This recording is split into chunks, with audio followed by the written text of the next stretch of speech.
Which is the best real estate market to invest in? Which location will give you good returns? And in this festive season, if you are confused about buying a home, then you've tuned in to the right show. Hello and welcome. You are watching Property Hotline with me, Kavita Krishnan.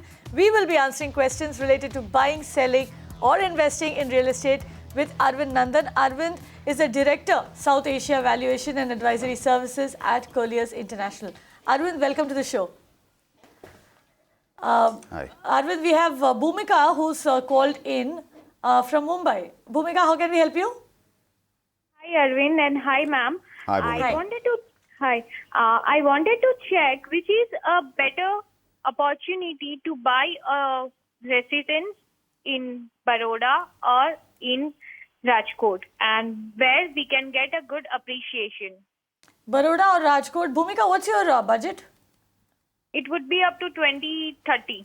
20 to 30 lakhs. And you're buying for investment or is it end use? Yeah, it would be for investment. For investment, she has a 20 to 30 lakh budget. Baroda and Rajkot, two very interesting markets. Yes. One commercial, one more known for its educational institutions and for its culture. It's almost a cultural hub of Gujarat, right? Yes, and good you started it, Kavita. So, first of all, it's important to just decipher the basic characteristics of these markets. Like Kavita was saying, so Rajkot has been an industrial, center, a hub. It's in fact been a tools hub. Apart from Jalandhar, it's one of the tools hubs in India. There's foundry industry. There are large automobile companies and small scale industries too. And on the back of this, Rajkot has got a very strong proposition. There are micro markets like Airport Road, Jamnagar Road, Junction Plot, etc. But let's speak of Baroda as well.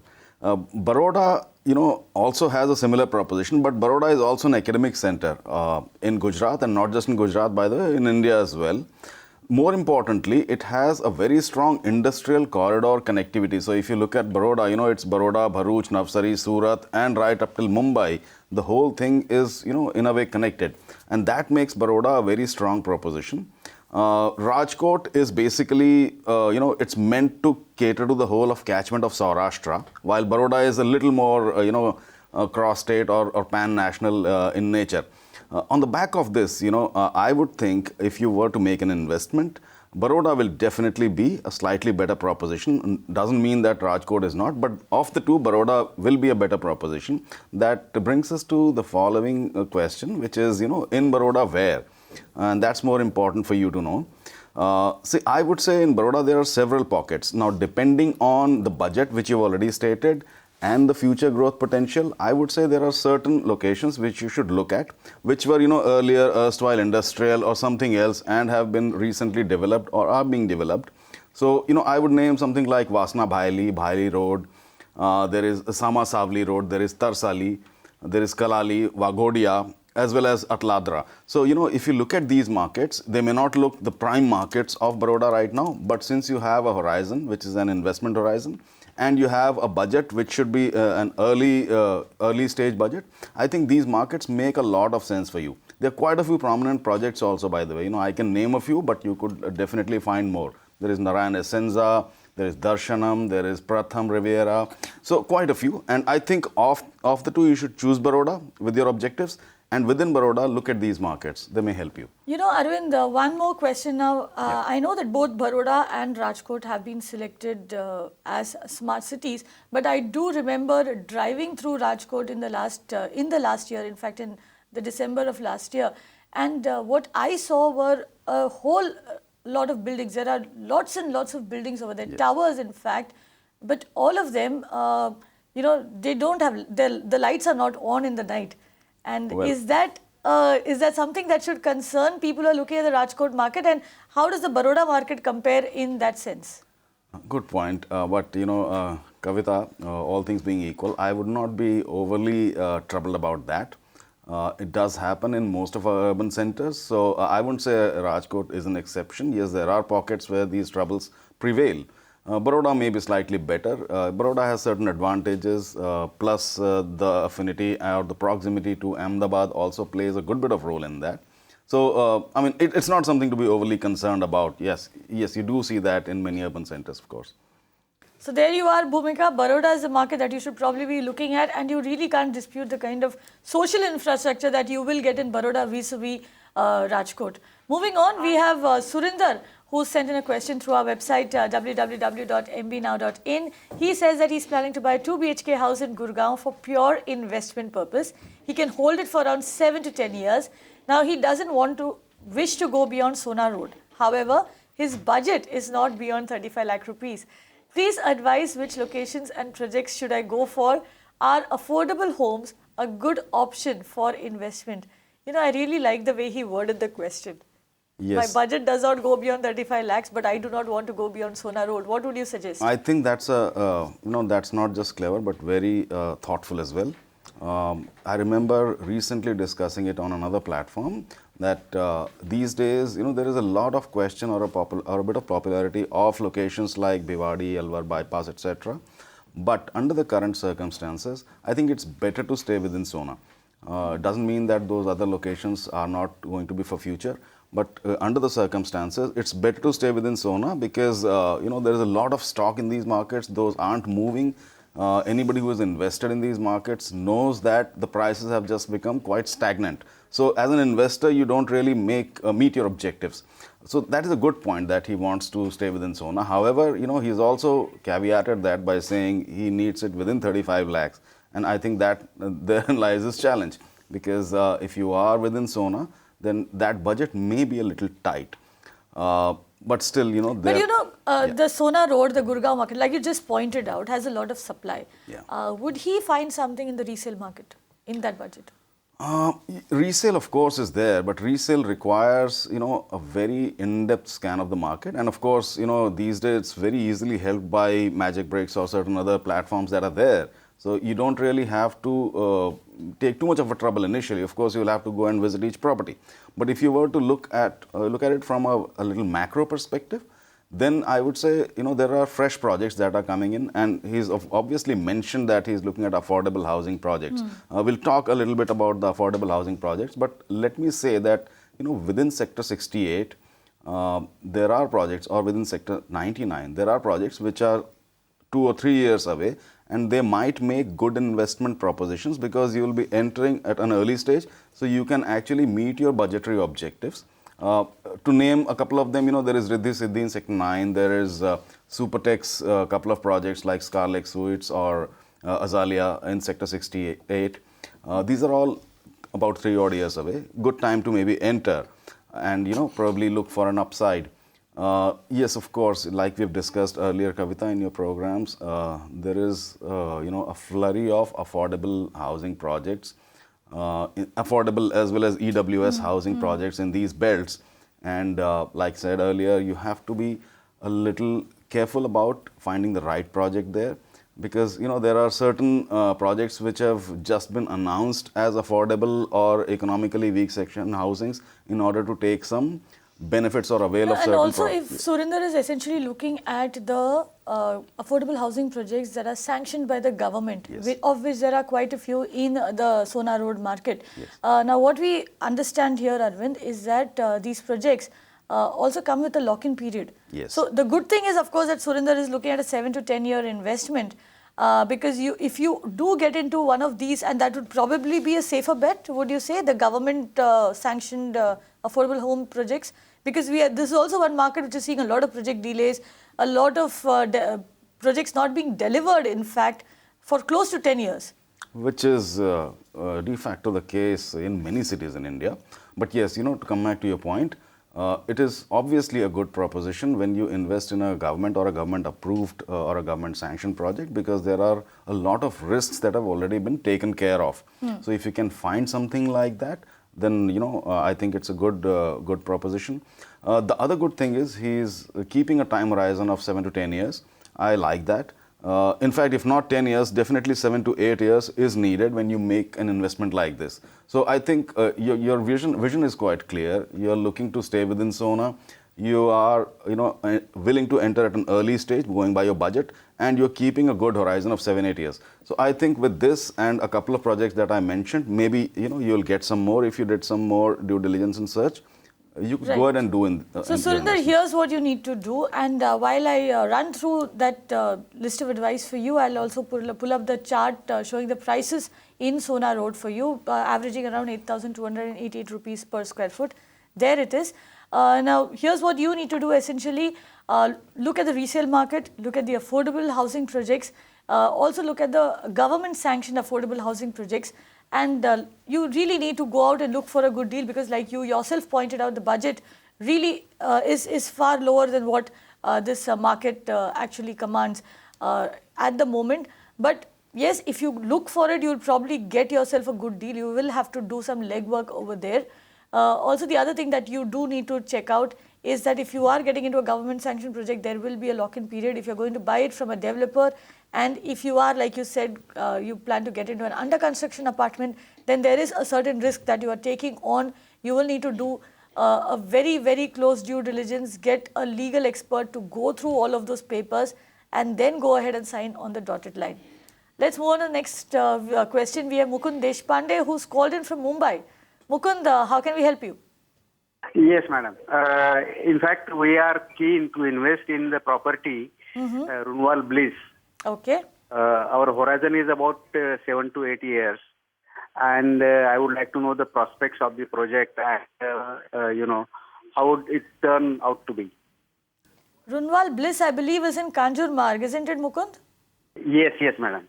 Right. And I like the way how most of our investors now are looking at a 7 to 10 year horizon, Arwind, especially after we've seen the market go really crazy over the last couple of years. It's gone up, it's gone down. The cycles have become very short. Yes, and I believe you need to have some measure of congratulations because you've been educating them quite well. To come back to Mukund's question, Mukund, I could actually deliver a whole half an hour speech on this, but I'll be mindful of the time. Look, Runwal Bliss is a complex and a large project. It has 1, 2, 3, 4, 5 BHKs. Prices vary in the range of about 12,000 rupees to 17,000 rupees a square foot. So the ticket size will start at about 1.5 crores and it will go upwards from there. Now, also remember that the delivery is about 2.5 years away. The market of Kanjur Marg is one of those markets which has developed over a period of time and is a market which will continue to grow in future. So if you look at the whole urban sprawl of Mumbai, the whole eastern flank of Mumbai, as well as the parts which are going out from Navi Mumbai right up till Khopoli will continue to develop over the next 15 years. So you don't have to have any apprehension about that particular belt. The location is good. The project is obviously good with a very good brand name. You are close to Powai, which is a great advantage, which is one of the commercial hubs in the city. And you are not far from the railway station, the local railway station, which is Bhandup, I believe, in this case. So put all the things together. I don't think you should have any kind of a doubt on the project, but yes, be mindful that the market has been slow. You may not see immediate appreciation taking place in the next 1 year, maybe 1.5 years. So don't lose heart or maybe don't get nervous because of that, because you are going to invest in a good project, in a good location, a futuristic location. It will pay its returns, worth investing. Arvind, I would like to call your attention to the price chart that we just showed. Now, while the 2-year graph does not show too much of movement, I believe around 5%. The 2-year graph is actually, it's shot up by 16%, and most of the growth has come in the last 1 year. Yes. Now, what is the reason for this growth? And do you think that the market can sustain this kind of growth? Will it continue growing, or has it kind of peaked out? Look at the way the graph is moving there. No, it's a very interesting question again. Look, we spoke of Powai, so let me just take a moment on Powai. Powai has grown by about 4% in the last 1 year or so. And Powai is a market that is considered to be mature now, particularly if you look at the Hiranandani garden stretch. A mature market usually grows at 4 to 6% rate. A market that has climbed at a significantly aggressive rate is one of those markets that is, picking up speed and is building its proposition. It will come to a place when it also gets saturated. If not saturated, becomes a little more mature. Plus the fact that in the price band of 12,000 to 18,000 rupees a square foot, not too many locations are able to perform these days. If you look at other parts of Mumbai, they climb beyond 20,000 rupees, or certain other parts which are very far, they are about 6,000, 8,000. So this particular band, which is, very attractive to the middle class or the upper middle class, will do well so long as the location and other dynamics are right. So I believe that is working in favor of this particular property. But don't be misled or completely blown away by that. Keep a macro picture in your mind, and you'll be able to realize. Which I think he will. He's looking at a 7 to 10 year horizon. Yes, so, that's a good thing. He should be able to benefit from the metro and all of the other infrastructure projects that are coming in that particular part of the market as well. Moving on now, let's take a question that's coming on Facebook. It comes in from Nikhil. Now, Nikhil says that he has a property in Indore, which he's trying to sell, and wants to buy a new property in Pune. Now, his Indore property is not fetching him good returns. So, he is in a dilemma if he should hold the property or sell it. He says that if he waits for some more time, the property rates in Pune also might go up. This is a problem that a lot of people face when you're trying to sell something and buy something else. It's not that easy. Yeah. What do you advise he does? Well, it's a classical dilemma, I would say. It would have helped if had we known the location within Indore, but obviously the question is, I think, online, so that's okay. Look, let's first speak a little bit about what Indore has been. So Indore is a market that, came up in a very aggressive manner about 9-10 years ago. There was an SEZ planned. It already has a very good industrial setup and is called the Mumbai of Madhya Pradesh, which is, the biggest commercial city in Madhya Pradesh. All those things being in place, Indore was poised to grow very strongly. In fact, developers from across the country, including from Delhi, the prominent names, had set up their bases there. However, what has happened is, last 4 to 5 years, despite super corridor and the new airport development being proposed, somehow things have come to quite a stagnant, in a stagnant mode. So they haven't been really growing. So it has several corridors, including in the south, southeast, north, west. But the one that is still doing okay, or the two that are doing okay, one is towards the north with the road that leads to Devas via Vijayanagar Char Rasta, and the eastern flank where the bypass road is. These two are still doing okay. I believe he would have expected some kind of a multi-fold jump in the value of property when he had invested. That hasn't happened obviously, and is unlikely to happen very soon because the market is really slow. The absorption isn't really taking place at that rate. So the markets are growing at a very slow rate of about 3-4% or so. I would say if you have chosen to have an alternative and you have looked at Pune, it's a call worth taking because in Pune there are quite a few markets which operate in the band of 40-50 lakhs ticket size or so, and they may be very good markets because there are developments going to happen in Pune. Which are these markets? Yes, so let me name some of them. I think one should definitely look at a place like Dhanori, Wagholi.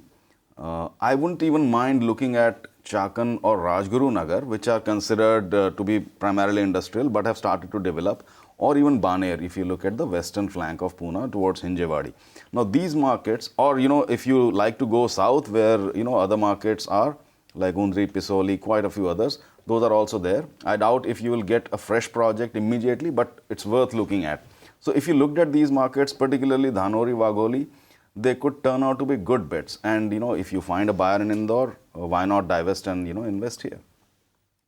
In fact, would you recommend that he goes ahead, makes his investment in Pune, that is if his financial condition allows him to, if he is sufficiently funded, if he can do that, then would you say that he should just go and invest in Pune and then continue looking for a buyer in Indore? Would that be the better thing to do? Yeah, pretty much logical, I would say. If you have surplus funds, which means, without divesting in Indore, you could first invest here and then look for a buyer. That's good. That's ideal, in fact. We made an implicit assumption that perhaps you will have to sell and then invest. But if your finances allow you, if your position allows you, why not first invest in Pune, wait a while, and then take a call on Indore? Maybe you want to keep both and wait for your time. And let's get you the prices of all these locations that Arwind just called out, most of them at least. Dhanori, Wagholi, Chakan, Rajguru Nagar, Baner, Undri and Pisoli. My team should be putting that up on your screen in a bit. That's Dhanori over there for you. 5,122 rupees per square foot. Now, don't be discouraged by the graph going down, but that's how markets have performed over the last couple of years. Chakan at 3,377 rupees per square foot. There are the other markets that should be coming up in a bit. We have Wagholi over there, 4,503 rupees per square foot.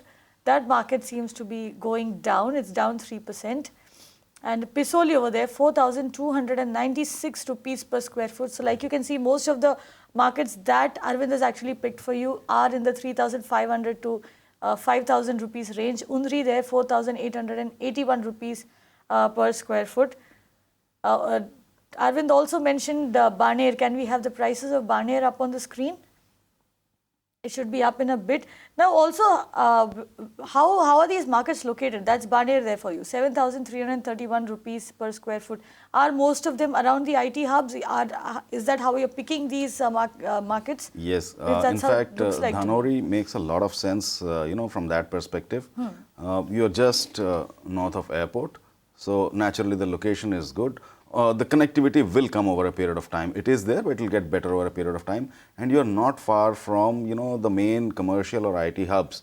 So, you will obviously draw an advantage as time passes.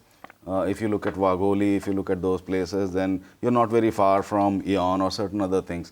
So, the future potential has been built. The drivers have been in place. These locations are just coming, to a particular stage where they will start developing. Kavita, just one more point, since you spoke of prices, I think it was a good point.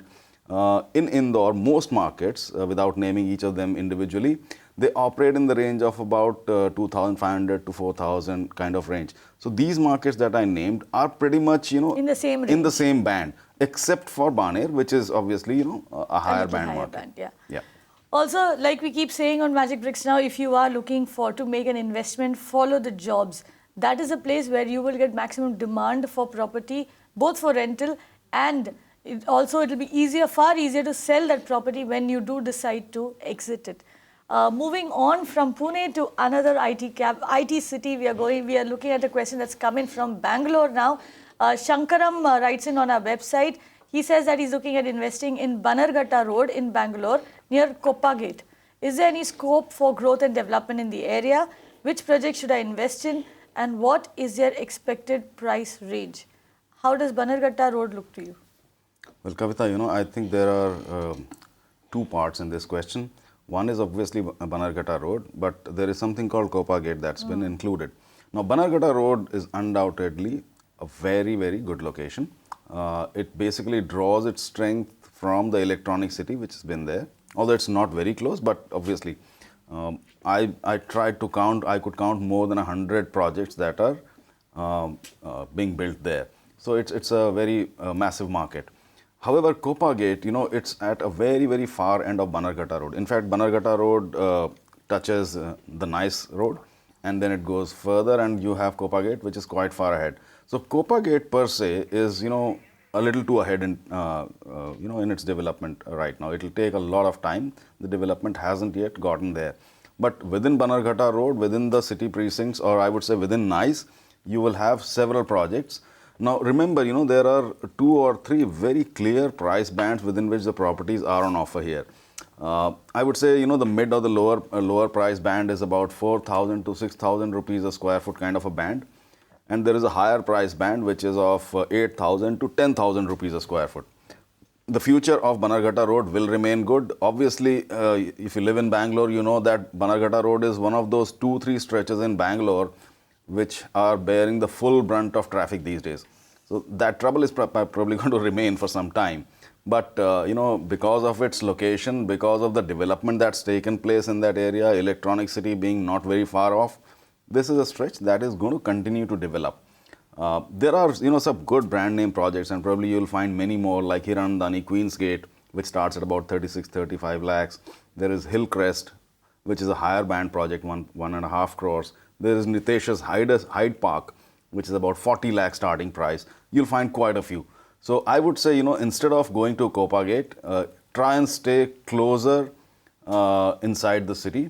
And try and locate these projects which will probably fulfill your budgetary need as well. That's your answer there. Stick closer to the city, stay within the Bannerghatta Nice Road limits. Do not go all the way to Kopagate right now. It's still a market that needs to develop. Moving on, we have Abhi, who sent in a question through email. Now he has purchased a 3 BHK apartment in Jaipur as an investment. The project name is Imperial Heights by Vardhaman Group. He wants feedback on the project and the location. He wishes to lease the apartment in future. Should he exit it right now or should he wait? Well, I think we did speak about Jaipur on a couple of occasions earlier, so it's good to touch upon it again. First of all, this project that's been named is in a location called Vaishali Nagar. So Kavita, if we go back to our earlier discussions, Vaishali Nagar is one of those micro markets in Jaipur, which is a very prime, very important micro market from a residential or commercial or other points of view as well. There is Mansarovar, there is Vaishali Nagar, there is Tonk Road. You could count half a dozen important markets. I would place Vaishali Nagar right at the top. So there is absolutely no doubt about the location. In this project in particular, the current prices that I have noted are about 3,000 to 3,100 rupees a square foot. And unfortunately, they've mostly remained flat in the last 1 year or so, except a couple of spikes in between. Chances are they will continue in this manner for at least a year or so. 2 and 3 BHKs are, pretty big, about 1,000 square foot to 2,000 square foot. So the project is good. But is there a lease market over here? Very quickly. Yes, the lease market is there, but it's not as vibrant as an NCR market, which is natural comparison for Jaipur. There is a lease market. Vaishali Nagar is a commercial as well as a residential hub. Right. So there is absolutely no problem. So I would So rather good investment, say, he should hold on to this, right? Hold on to it, you will have your returns in due Good course. investment, hold on to it, and the market also is doing pretty well. With that, it's a wrap on this edition of Property Hotline. Arwind Nandan, thank you very much for coming in, answering all those questions. And remember, if you do have any questions related to real estate, be it legal, tax, home finance, or simply buying, selling, investing in property, send it to us. We'll get you answers from the country's top experts. That's a promise. Stay tuned to Magicbricks Now.